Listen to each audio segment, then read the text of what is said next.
Alléluia. Le constat est que lorsque les gens traversent des situations compliquées, ils partent rester à la maison. Alléluia. Si la personne était au service, la personne abandonne le service. Si la personne était à l'accueil, quel que soit le service, abandonne.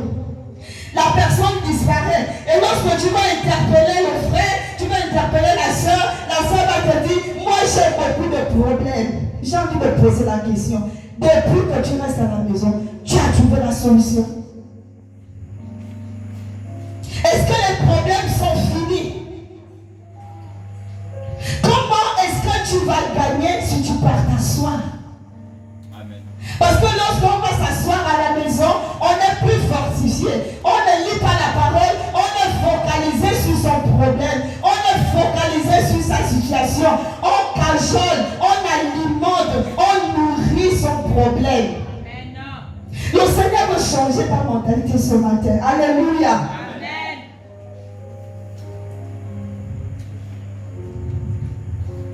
Les enfants d'Israël, lorsqu'ils ont vu cette situation, ils ont oublié même ce que Dieu avait déjà fait. Alléluia. Amen.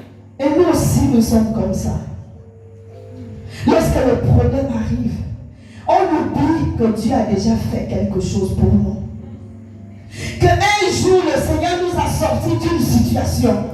Un jour, le Seigneur nous a guéris. Un jour, le Seigneur a guéri mon enfant. Un jour, le Seigneur m'a nourri. Un jour, on oublie. On se lamente. On va être victime. Et même lorsque on se rapproche des hommes de Dieu, lorsque l'homme de Dieu va dire la vérité selon la parole de Dieu, on refuse.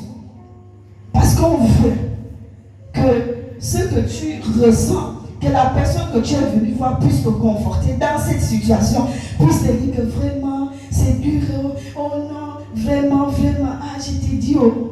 Amen. Changeons de mentalité. Amen. Nous ne sommes pas n'importe qui. Changeons de mentalité.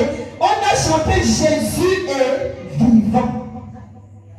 Si je sais que Jésus est vivant, rien ne peut m'arrêter. Alléluia. Donc, quel que soit le niveau de la douleur, je dois continuer à servir le Seigneur. Alléluia.